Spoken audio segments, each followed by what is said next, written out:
नमस्कार. मी श्रीरंजन आवटे.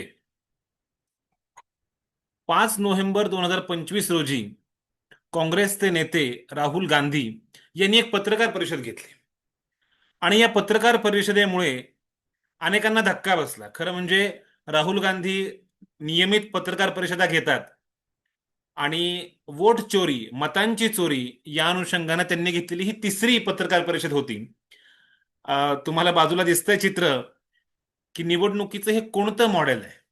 खरं म्हणजे जी दिसते ती ती मॉडेल नाहीये, पण एक वेगळंच मॉडेल तयार झालंय की काय अशी शंका यावी अशा प्रकारचं वातावरण सध्या आहे. आज आपण पाहूयात की मुळामध्ये राहुल गांधी यांनी नेमके कोणते आरोप केले आणि त्याला काय उत्तरं मिळालेली आहेत. त्यामुळे त्यांनी असं म्हटलं होतं की हा एक हायड्रोजन बॉम्ब आहे. हा एक मोठा धक्कादायक अशा प्रकारचा खुलासा, अशा प्रकारची खळबळजनक गोष्ट त्यांनी केली आणि ती पुराव्यासहित केली असा त्यांचा दावा आहे. राहुल गांधी यांचं हे म्हणणं खरं आहे का? त्यांच्या दाव्यांमध्ये तथ्य आहे का? पण मुळामध्ये त्यांनी आरोप काय केले? कारण आता सोशल मीडियावरती सगळा गहजब सुरू आहे, गोंधळ सुरू आहे. त्याच्यामुळे नेमकं सत्य काय हे सांगण्यासाठी मी तुमच्या समोर आलोय.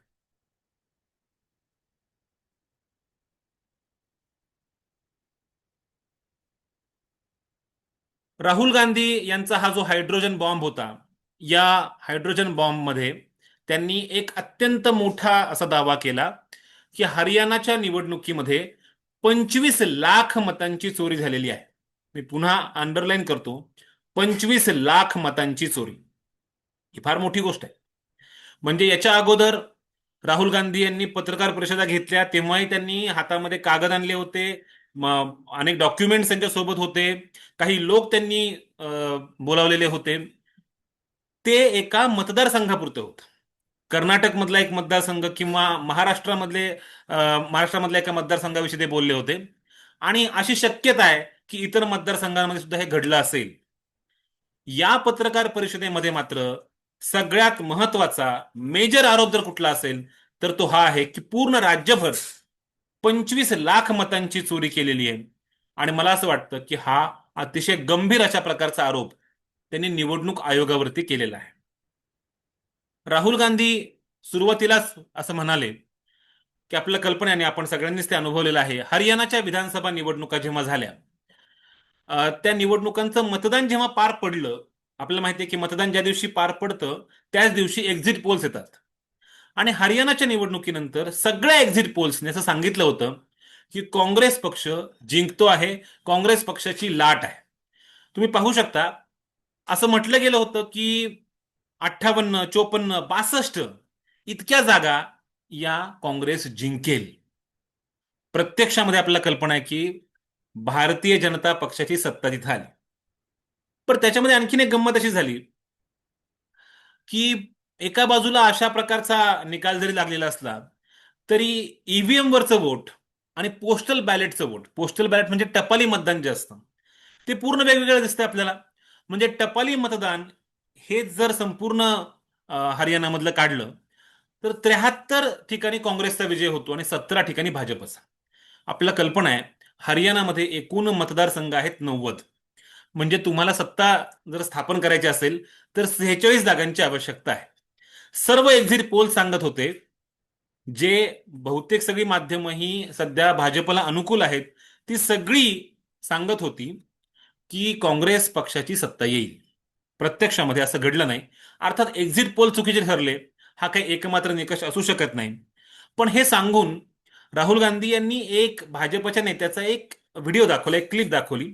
त्यामध्ये तो नेता असं म्हणाला की तुम्ही काही काळजी करू नका, हमारे पास सारी व्यवस्थाएं हैं. तर आम्ही कशाही प्रकारे सत्ता हे मिळवू शकतो. अशा प्रकारचा दावा होता. हे सांगून राहुल गांधी यांनी ऍक्च्युली, तुम्ही जर पाहिलं तर अ, काँग्रेस आणि भाजप यांच्यातली जर तुम्ही हे पाहिली 8 जागांमधला जर फरक पाहिला, तर तो साधारणपणे 22,779 एवढा आहे. तेवढा साधारणपणे तो फरक आहे. म्हणजे 22,779 मतांमुळे काँग्रेस एका राज्यातली विधानसभा निवडणूक हारली आणि त्याच राज्यामध्ये 25 लाख मतं ही चोरीला गेली. अशा प्रकारचा मोठा दावा, अशा प्रकारचा मोठा आरोप हा राहुल गांधी यांनी केलेला आहे. आता तुम्ही जर पाहिलं तर तुमच्या असं लक्षात येईल की 22,779 म्हणजे फक्त अगदी 23,000 धरूयात आपण, ढोबळ आकडा म्हणजे रफ, आणि प्रत्यक्षामध्ये 25 लाख मतांची चोरी असा आरोप आहे. हा आरोप करताना पहिल्यांदाच मी जिथून सुरुवात केली त्या या महिलेचा फोटो राहुल गांधींनी दाखवला आणि आणि विचारलं सगळ्या पत्रकारांना की ही महिला नक्की कोण आहे, तुम्हाला काय वाटतं? अनेकांनी उत्तरं दिली, पण सगळ्यांना शॉक बसेल अशा प्रकारचं उत्तर राहुल गांधी यांनी दिलं की ही दुसरी तिसरी कोणी नाही, तर ब्राझील मधली एक मॉडेल आहे जिचं नाव लॅरिसा आहे. कोणीतरी मॅथ्यूज म्हणून आहे, त्याचा फोटो काढलेला आहे. आणि तिचं एक दोन नाही, तब्बल 10 मतदारसंघांमध्ये 22 ठिकाणी तिचं नाव होतं. बरं, ते नाव काय होतं? सीमा होतं, कधी कधी स्वीटी होतं, कधी सरस्वती होतं. आता आपल्याला आश्चर्य वाटेल, मुळामध्ये पहिला प्रश्न असा उपस्थित होतो की अशा प्रकारची एक ब्राझील मधल्या महिलेची, बरं तीही आता नंतर बोलली, कारण तिला कळेना झालं की आपण भारतातल्या हरियाणा राज्यातल्या मतदार यादीमध्ये कसे काय आहोत. तर ती हेअर ड्रेसर म्हणून काम करते एका सलॉनमध्ये, आणि तिला अनेकांनी संपर्क करण्याचा प्रयत्न केला. ती म्हटली काय वेडेपणा चाललाय, माझा हा जुना फोटो 8-10 वर्षांपूर्वीचा तो दाखवून स्कॅम केलं जातंय, अशा प्रकारची प्रतिक्रिया ही लॅरिसानं दिली. पण फार मूलभूत, फार धक्कादायक अशा प्रकारची गोष्ट ही राहुल गांधी यांनी इथे मांडली. अ, त्याच्यानंतर तुम्ही जर पाहिलं तर आणखीन एक त्यांनी फोटो दाखवला, अ, जो एकाच स्त्रीचा फोटो तुम्हाला दिसतो. तो एक दोन नव्हे, तब्बल 223 ठिकाणी आहे. दोन बूथमध्येच 223 हा खूप मोठा आकडा आहे. याचा अर्थ असा होतो की बोगस मतदान मोठ्या प्रमाणावरती झालेलं आहे. हेच कारण आहे का की ज्याच्यामुळे निवडणूक आयोग सीसीटीव्ही फुटेज द्यायला नकार देतोय? कारण एकच महिलेचा फोटो हा 223 ठिकाणी कसं काय असू शकतो, केवळ दोन बूथ मध्ये? आणि याच्या सगळा डेटा जो आहे तो पुढे असं सांगतो आपल्याला की अशा प्रकारचे फेक फोटो असले, तर तुम्ही इथे पाहू शकता की ब्लर फोटो आहेत, धूसर फोटो आहेत, आणि त्याचे क्रमांक आहेत. म्हणजे ईपीआयसी क्रमांक जो आहे तो क्रमांक आपल्याला दिसतो. 1,24,177 वोटर्स हे फेक फोटोचे आहेत. फोटो वेगळा, मतदान करणारी व्यक्ती कोणीतरी वेगळीच. हा आकडा खूपच मोठा आहे. हा आकडा अतिशय धक्कादायक आहे. पुढे असं म्हटलंय त्यांनी, ते म्हणजे राहुल गांधींचा हा आरोप आहे की 3.5 लाख वोटर्स वेर डिलीटेड. म्हणजे जवळपास 3.5 लाख मतदारांची नावं ही गायब केली गेली. अर्थात हा त्यांनी त्यांच्या टीमनं केलेला अभ्यास आहे. कारण त्यांच्या मते एकूण जो फॉर्म 6 आहे आणि फॉर्म 7 जो आहे, म्हणजे फॉर्म 6च्या माध्यमातून तुम्हाला ऍडिशन्स लक्षात येतात, फॉर्म 7च्या माध्यमातून डिलिशन्स म्हणजे कुणाची नावं वगळली. एवढंच नाही तर हे जे त्यातले बिहारमधले काही मतदार त्यांनी समोर आणले त्या पत्रकार परिषदेमध्ये, आणि त्यांना सांगितलं की आम्ही जिवंत आहोत पण आमची नावं ही ऍड केली जात नाहीयेत. त्यामुळे एकूणात डुप्लिकेट वोटर्स, म्हणजे ज्यांची नावं अनेकदा आहेत, बनावट आहेत, अशी 5,21,619, ज्यांचे ऍड्रेसेस खोटे आहेत तेही त्यांनी पुरावे दिले की एका घरामध्ये 66 लोक राहत आहेत, 68 लोक राहत आहेत. असे लोक होते ज्यांचे खोटे ऍड्रेस होते, चुकीचे ऍड्रेस होते. बल्क वोटर्स, मोठ्या प्रमाणावरती वाढवलेले वोटर्स जे होते, ते 19,26,000. याची जरी तुम्ही बेरीज केली तरी ती साधारणपणे 25,41,144 इतकी मोठी होते. याच्यामध्ये आपण ऍडिशन आणि डिलिशन केलेल्या ज्या गोष्टी आहेत त्या त्या जोडलेल्याच नाहीयेत. 25 लाख मतांची चोरी झाली, एवढा गंभीर आरोप राहुल गांधी करतात. 25 लाख मतांचा अर्थ असा, हरियाणामधलं एकूण 2 करोडचं जर मतदार लक्षात घेतला तर 25 लाखचा अर्थ होतो 12.5%. म्हणजे दर 8 व्यक्तींपैकी एक व्यक्ती ही एका अर्थानं तिचं मत हे चोरीला गेलंय, आणि अर्थातच निकाल आपल्या समोर आहे. त्यामुळे स्वच्छपणे निवडणूक आयोगाचं आणि भारतीय जनता पक्षाचं युती आहे, संगनमत आहे, आणि त्यांच्या खांद्यावर बंदूक ठेवून निवडणूक भारतीय जनता पक्षानं निवडणूक जिंकलेली आहे किंवा चोरलेली आहे अशा प्रकारचा गंभीर आरोप हा राहुल गांधी यांनी केला. राहुल गांधी यांचे हे आरोप खरे आहेत, त्याच्यामध्ये तथ्य आहे की नाही, अ, हा सगळा प्रश्न उपस्थित झाला. आणि त्याच्यावरती खरं म्हणजे उत्तर हे निवडणूक आयोगानं द्यायला पाहिजे. निवडणूक आयोगाने एक जुजबी असं उत्तर दिलं की अ, हा जो काही आरोप आहे त्याच्यामध्ये हे सगळ्या मतदारांनी भाजपलाच मतदान केलं असेल असं कशावरून. ठीक आहे, नसेल केलं. जे बनावट मतदार आहेत म्हणजे लॅरिसा ही जी काही ब्राझील मधली महिला आहे, तिनं काही भारतामध्ये येऊन मतदान केलं अशातला भाग नाही. तिच्या नावानं मात्र कोणीतरी मतदान केलं असणार. काही महिला पण समोर आल्या, त्या म्हटल्या की आम्हीच मतदान केलंय, पण तिथं फोटो मात्र तो होता. एवढंच नाही, एका मला वाटतं एक एक पोल अधिकारी आहे, निवडणूक अधिकारी आहे, आणि तिच्या अनुषंगाने इंडिया टुडेनं बातमी केलेली आहे. आणि त्यात त्यांनी स्वच्छ म्हटलेलं आहे की तिनं स्वतःच 3 ठिकाणी त्या महिलेचा फोटो पाहिलेला होता आणि तिनं तिथं दुरुस्ती करण्याचा प्रयत्न केला. पण पहिला प्रश्न उपस्थित असा होतो की ब्राझीलच्या महिलेचा फोटो हरियाणाच्या मतदार यादीत आलाच कसा? बरं, एका ठिकाणी समजा आला चुकून, आपण समजून घेऊ, पण 22 ठिकाणी? बरं, त्याच्यासाठी एक QR कोडची लिंक दिली होती राहुल गांधी यांनी.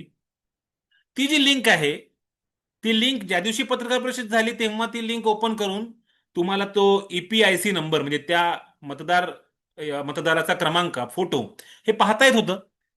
पण आता जर तुम्ही पाहिलं तर ती लिंक बंद आहे, तिचा ऍक्सेस काढून घेतलेला आहे. असं का? त्यामुळे शंका निर्माण होते की निवडणूक आयोग हा भाजप सोबत हात मिळवणी करतोय का? अशा प्रकारचे फेक फोटो, चुकीचे फोटो, खोटे फोटो निवडणूक आयोग का दाखवतोय? मतदार यादीमध्ये अशा प्रकारचे खोटे फोटो का असतात? दुसरा महत्वाचा प्रश्न असा आहे, निवडणूक आयोग CCTV फुटेज का देत नाही? आपल्या कल्पना आहे, अगदी पहिल्याच पत्रकार परिषदेनंतर ज्ञानेश कुमार, खरं म्हणजे त्यांचा आणि ज्ञानाचा कितपत संबंध आहे हा प्रश्नच आहे, पण या ज्ञानेश कुमारांनी एक पत्रकार परिषद घेतली आणि राहुल गांधी यांना उत्तर देण्याचा प्रयत्न केला. त्यात ते असं म्हटले, क्या हमारी माताओं और बहनों का फोटो दिखाना चाहिए, सीसीटीव्ही फुटेज दिखाना चाहिए. और सीसीटीव्ही फुटेज हे काही घरातलं कोणी मागत नाहीये. सीसीटीव्ही फुटेज कुठलं मागतोय? मतदान करतानाच. म्हणजे माझं नाव श्रीरंजन आवटे आहे आणि मी मतदान करताना मीच मतदानाला गेलो की नाही हे दिसेल ना सीसीटीव्ही मध्ये, की का माझ्या नावाने दुसरंच कोणीतरी गेलं. पण निवडणूक आयोग सीसीटीव्ही फुटेज द्यायला तयार नाही. आणि निवडणूक आयोगाचे 1961 सालचे जे नियम आहेत त्याच्यामध्ये आता दुरुस्ती केली गेलेली आहे. आणि त्यात असं म्हटलेलं आहे आता, म्हणजे भाजपने दुरुस्ती केली की हे सीसीटीव्ही फुटेज लोकांना देता कामा नये. मग जर हे लोकांना द्यायचंच नसेल तर सीसीटीव्ही लावता तरी कशाला? त्यामुळे निवडणूक आयोगाविषयी एक संशय निर्माण होतो की निवडणूक आयोग हे सीसीटीव्ही फुटेज द्यायला तयार का नाहीये? कुठल्याही प्रकारची पारदर्शकता निवडणूक आयोगाच्या व्यवहारात दिसत नाही. त्यामुळे प्रश्न निवडणूक आयोगाला विचारले की उत्तर द्यायला येतात भाजपचे अधिकारी, भाजपचे प्रवक्ते, भाजपचे नेते. आणि ते सांगायला लागतात की राहुल गांधी परदेशी जातात, त्यांना काय सुट्टीला जातात त्यामुळे त्यांना परदेशी महिलाच आठवतात. पण हा फार गंभीर प्रश्न आहे की एका राज्याच्या निवडणुकीमध्ये, मतदार यादीमध्ये एवढ्या मोठ्या प्रमाणावरती खोटे मतदार, खोटे फोटो, चुकीचे पत्ते येतात कसे? हा फार गंभीर प्रश्न आहे. आणि भारताच्या निवडणूक आयोगानं खरं म्हणजे खूप मोठी जबाबदारी आजवर पार पाडलेली आहे. युरोपीय महासंघानं सुद्धा भारतातली निवडणूक कशी पार पडते याच्या अनुषंगाने त्यांना उत्सुकता होते, म्हणून त्यांचे एक शिष्टमंडळ मागे आपल्या निवडणूक आयोगाला भेट द्यायला आलं होतं. एवढं आपलं खरं म्हणजे निवडणूक आयोग सक्षम आहे. फ्री अँड फेअर इलेक्शन्स, मुक्त आणि निष्पक्ष निवडणुका पार पाडण्यासाठी प्रसिद्ध असलेला निवडणूक आयोग, ज्यांच्यामुळे भारतामध्ये लोकशाही टिकून राहिली, ज्या संस्थेमुळे टिकून राहिली, तो निवडणूक आयोग आता स्वायत्त राहिलेला आहे का? स्वतंत्र राहिलेला आहे का? एकच प्रश्न पुन्हा पुन्हा विचारला जातो की राहुल गांधींना एवढंच वाटतं तर ते सुप्रीम कोर्टात का जात नाही? पण माझं उलटं म्हणणं आहे, सुप्रीम कोर्ट किंवा सर्वोच्च न्यायालय हे सुओ मोटो म्हणजे स्वतःहून ऍक्शन का घेत नाही? एवढे गंभीर आरोप आहेत निवडणूक आयोगावरती, एवढे गंभीर आरोप असताना सर्वोच्च न्यायालय त्याची दखल का घेत नाही? हा मला वाटतं अतिशय कळीचा प्रश्न आहे. आणि आज आपल्याला सर्वांना हा प्रश्न विचारणं अतिशय महत्वाचं आहे, अतिशय गरजेचं आहे. कारण हा जर प्रश्न आपण विचारला नाही तर नुसत्या निवडणुका पार पडतील पण ते निष्पक्ष नसतील. मग तो रडीचा डाव होईल, खोटारडा सगळा खेळ होईल. तो खेळ होऊ नये याची जबाबदारी तुमची आणि माझी आहे. आणि ती असेल तर मला असं वाटतं की आपण प्रत्येकानं निवडणूक आयोगाला विचारलं पाहिजे, हे तुमचं कोणतं मॉडेल आहे? आम्हाला हे मॉडेल नकोय. आम्हाला भारताची लोकशाही टिकवायची आहे. आणि त्यासाठी मग ते तुम्ही मतदान कुठल्याही पक्षाला करा. काँग्रेसला करा, भाजपला करा, राष्ट्रवादी शरद पवारांच्या गटाला करा किंवा अजित पवारांच्या गटाला करा, उद्धव ठाकरेंना करा किंवा एकनाथ शिंदेंना करा. प्रश्न तो नाहीये. पण तुम्हाला आणि मला जो अधिकार आहे तो अधिकार टिकला पाहिजे. कारण त्या अधिकाराकरता आपल्या स्वातंत्र्य सैनिकांनी बलिदान दिलं. आपल्या समाजसुधारकांनी त्यासाठी प्रयत्न केले. तेव्हा कुठे ही लोकशाही रुजली. मला असं वाटतं की आपण सर्वांनी यासाठी लढा द्यायला हवा. तो लढा दिला तरच इथली लोकशाही टिकेल. आज इथंच थांबतो. आपल्या चॅनलला लाईक करा, कमेंट करा आणि सबस्क्राईब करायला विसरू नका.